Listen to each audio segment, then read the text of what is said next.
Om Swastiastu. Hai semuanya, perkenalkan nama saya Ana Agung Istri Krisnayanti, nomor absen 2 dari kelas 12 MIPA 2. Pada kesempatan kali ini, saya akan membahas tentang perjuangan bangsa Indonesia mengatasi ancaman disintegrasi bangsa. Apa saja sih bagian-bagian dari perjuangan bangsa Indonesia dalam menghadapi ancaman disintegrasi bangsa? Silahkan simak pembahasan berikut.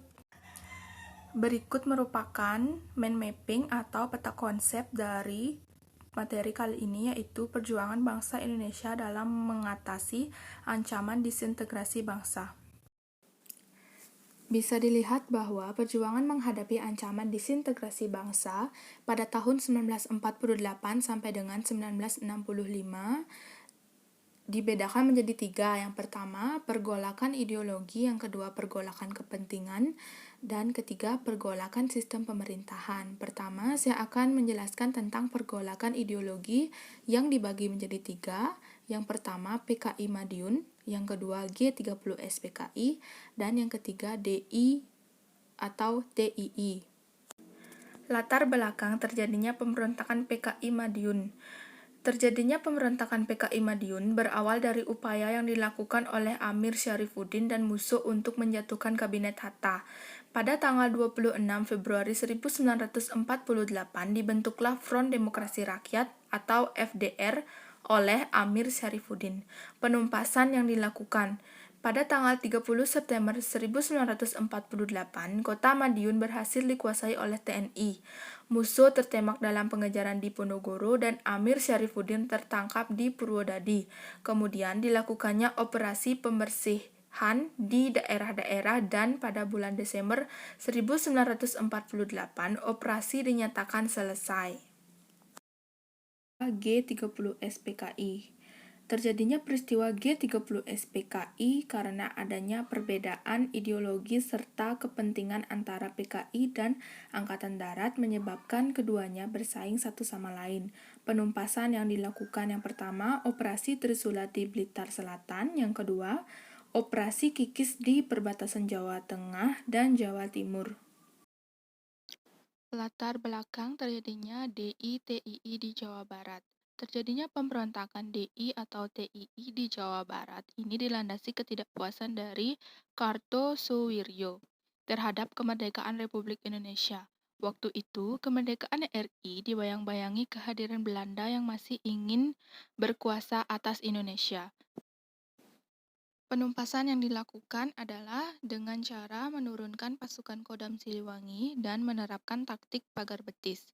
Taktik pagar betis ini dilakukan dengan menggunakan tenaga rakyat dengan jumlah ratusan ribu untuk mengepung tempat persembunyian DI atau TII.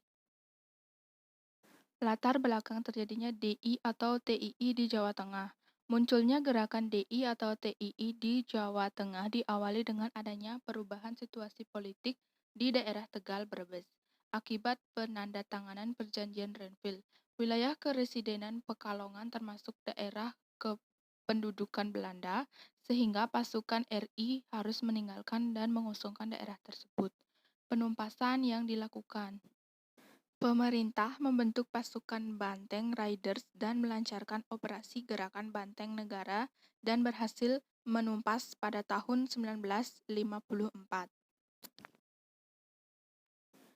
Latar belakang terjadinya DI atau TII di Sulawesi Selatan. Penentangan DI atau TII di Sulawesi Selatan dimulai sejak tahun 1951 yang dipimpin oleh Kahar Muzakkar.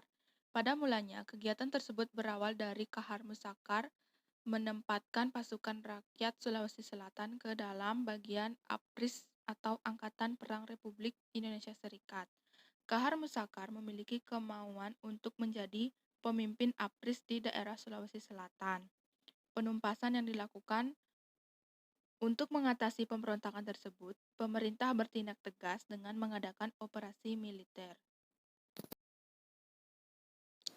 Latar belakang terjadinya DI atau TII di Kalimantan Selatan. Pemberontakan DI atau TII di Kalimantan Selatan dilatar belakangi oleh kekecewaan pasukan tentara yang harus didemobilisasi atau mendapatkan posisi yang tidak sesuai dengan keinginan mereka.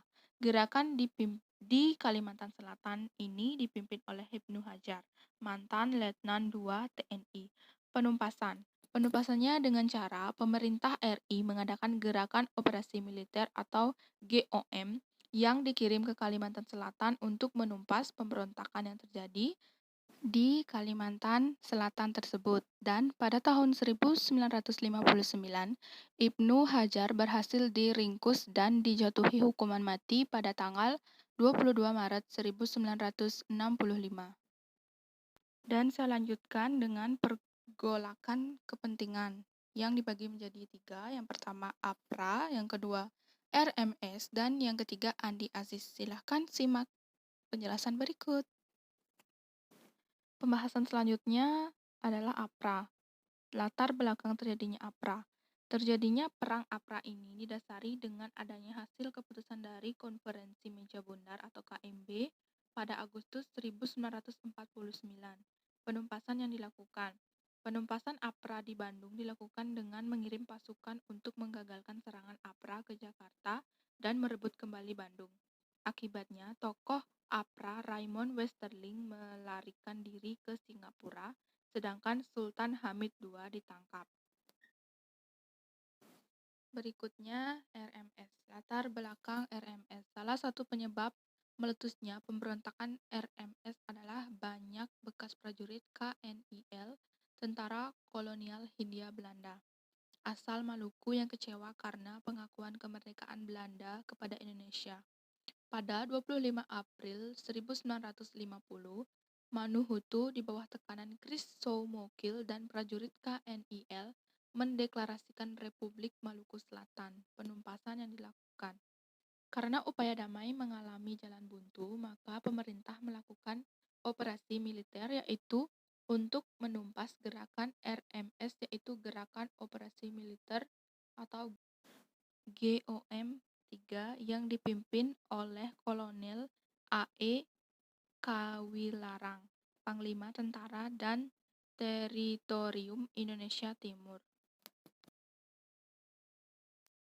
Selanjutnya yaitu Andi Aziz. Latar belakang terjadinya pemberontakan Andi Aziz. Pemberontakan Andi Aziz merupakan upaya perlawanan yang dilakukan oleh Andi Aziz sendiri, yakni seorang mantan perwira KNIL kala itu. Ia berusaha untuk mempertahankan keberadaan Negara Indonesia Timur atau NIT karena enggan bergabung dengan NKRI atau Negara Kesatuan Republik Indonesia. Penumpasan yang dilakukan. Upaya pemerintah diantaranya mengirimkan KRI Hang Tuah ke Makassar untuk melawan pemberontakan, menarik pasukan Andi Aziz lalu menyerahkan senjata serta membebaskan tawanan yang telah mereka tangkap. Menangkap Andi Aziz yang terlambat melapor kepada pemerintah. Kemudian pembahasan terakhir tentang pergolakan sistem pemerintahan yang dibagi menjadi 2. Yang pertama BFO dan yang kedua PRRI.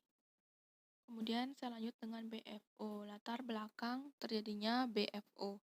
Berdirinya BFO atau Majelis Permusyawaratan Federal ini didasari oleh adanya pembentukan negeri federasi di Indonesia. Penumpasan yang dilakukan.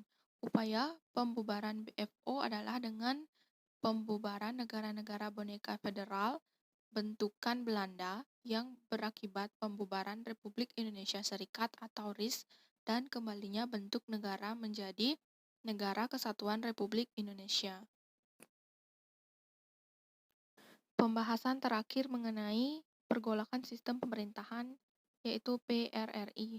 Latar belakang PRRI, kekecewaan para perwira di daerah atas kebijakan pemerintah pusat seperti sentralisasi, kedekatan dengan pemerintah pusat PKI, ketidakstabilan politik pada masa demokrasi liberal.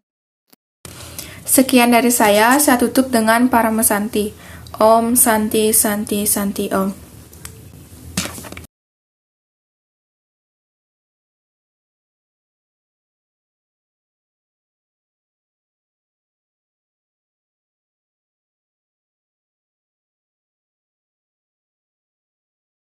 Penumpasan yang dilakukan. Operasi 17 Agustus merupakan operasi militer yang dipimpin oleh Kolonel Ahmad Yani yang bertujuan untuk menumpas gerakan Pemerintahan Revolusioner Republik Indonesia atau PRRI yang berada di Sumatera Barat, yang lebih tepatnya berada di daerah Padang.